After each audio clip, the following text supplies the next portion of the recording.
चुनाव की घोषणा के साथ ही आचार संहिता लागू हुआ। बीसीसीएल में आचार संहिता उल्लंघन का मामला आया सामने। ट्रेड यूनियन के नेताओं ने संयुक्त रूप से बीसीसीएल वाशी डिवीजन के जीएम सोहेल इकबाल का किया घेराव, जमकर किया हंगामा। ट्रेड यूनियन के नेता हुए आक्रोशित, जीएम को लगाई जमकर फटकार। आपको बता दें कि जनता मजदूर संघ कुंती गुट के वाशी डिवीजन के अध्यक्ष राजेंद्र प्रसाद ने बताया कि बीसीसीएल प्रबंधन द्वारा आचार संहिता का उल्लंघन किया गया है।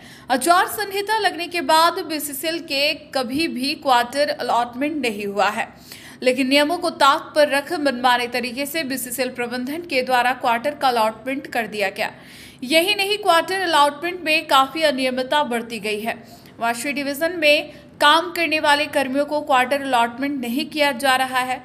बीसीसीएल के दूसरे जोन में काम करने वाले कर्मियों को क्वार्टर अलॉट कर दिया गया, जबकि CCWO कॉलोनी में सिर्फ और सिर्फ वाशी डिवीजन में कार्यरत कर्मियों को ही देना है। यही नहीं, बीसीसीएल में जो कार्यरत नहीं उन्हें भी प्रबंधन ने क्वार्टर अलॉट कर दिया है। ट्रेड यूनियन के नेताओं ने क्वार्टर अलॉट में पैसे के लेने देने का आरोप बीसीसीएल प्रबंधन के ऊपर लगाया है। आचार संहिता उल्लंघन को लेकर ट्रेड यूनियन ने चुनाव आयोग से शिकायत करने की बात कही है। चुनाव आयोग जीएम सोहेल इकबाल के ऊपर कार्रवाई करने की मांग ट्रेड यूनियन के नेताओं ने की है। वाशी डिवीजन के जीएम सोहेल इकबाल ने बताया कि संयुक्त मोर्चा के द्वारा लगाए आरोप निराधार है। क्वार्टर जो भी अलॉट हुआ है वह नियम कानून के तहत अलॉट हुआ है। उन्होंने स्वीकार किया कि पुटकी एरिया के एक कर्मी को CCWO कॉलोनी में क्वार्टर दिया गया। किसी भी नन बीसीसीएल को क्वार्टर नहीं दिए जाने की बात उन्होंने कही है। बिना HEC की बैठक के क्वार्टर अलॉट करने के मामले पर जीएम ने कहा कि इस बार नहीं हुआ, लेकिन अगली बार से HEC की बैठक के बाद ही क्वार्टर अलॉट किया जाएगा। आचार संहिता उल्लंघन मामले पर कहा कि मेरे ख्याल से यह आचार संहिता उल्लंघन का मामला नहीं है। बिल्कुल गलत है। क्वार्टर जो भी अलॉट किया गया है, जो भी अलॉट हुआ है वो नियम कानून के तहत हुआ है। बाहर नॉन एम्प्लॉय ने दिया, बीसीसीएल एम्प्लॉय है पीवी एरिया का, उन्हीं को किया गया। HEC की बैठक होगी आगे अलॉटमेंट के बाद।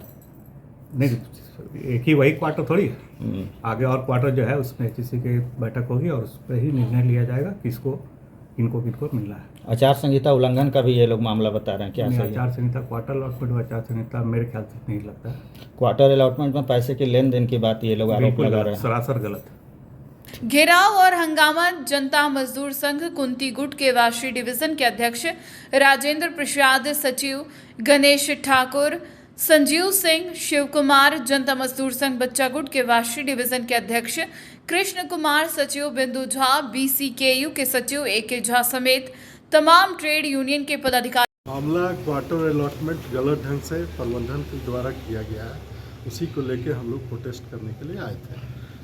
बात ऐसी है कि कल दिनांक 18 अक्टूबर को अचानक 5 बजे शाम में एक ऑर्डर निर्गत हुआ, जो आज सुबह हम लोगों को पता चला कि F90 वो किसी अन्यत्र विभाग में काम कर रहे हैं, जो वाशी डिवीज़न से बाहर हैं, किसी एक कर्मचारी को कर दिया गया जो वाशी डिवीज़न के नहीं है।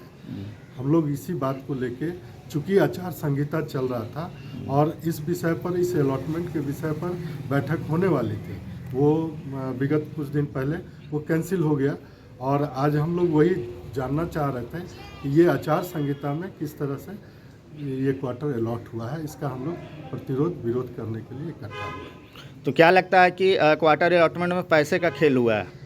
खुल के इसमें तो जैसा लग रहा है ये क्वार्टर बेचा गया है प्रबंधन के द्वारा और खुलेआम आए दिन देखा जा रहा है कि इस तरह का विगत कुछ महीने पहले 2-3 क्वार्टर इसी तरह बिना HEC को लिए, कंसिडरेशन में लिए अलॉट कर दिया गया प्रबंधन के द्वारा।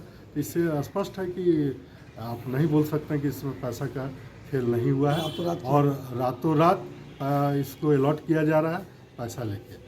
हम लोगों ने मन बनाया है कि इमीडिएट हम लोग चुनाव आयोग को ये पत्र भी देंगे और DC साहब को ये अवगत करवाएंगे। हाँ, जो चुनाव आयुक्त हैं उनको हम लोग देंगे कि आचार संहिता का प्रबंधन के द्वारा उल्लंघन किया गया है। इमीडिएट इस क्वार्टर को कैंसिल करके जो एलिजिबल एम्प्लॉय है उसको HEC के थ्रू तो यहाँ के और एक क्वार्टर और भी है 94 F94 क्वार्टर जो अनऑथराइज आदमी को दिया गया है। अनऑथराइज आदमी उसमें घुस गया है, ताला लगा दिया है, जिसको कि प्रबंधन निकाल नहीं रहा है। इससे पता चलता है कि प्रबंधन की सहमति से उसमें रह रहे हैं और इसमें स्पष्ट लग रहा है कि इसमें पैसे का खेल हुआ है। चूँकि अभी आचार संहिता है इसलिए हम लोग बहुत कुछ नहीं, प्रोटेस्ट के आधार पर हम लोग अभी एरिया पर्सन मैनेजर से बात किए हम लोग और उन्होंने कहा है कि बहुत जल्दी इसको कैंसिल करके हम अगली कार्रवाई करेंगे। अगर अगली कार्रवाई नहीं होती है तो आचार संहिता खत्म होते ही हम लोग लोकतांत्रिक ढंग से अपने आवाज़ को बुलंद करेंगे। ठीक है।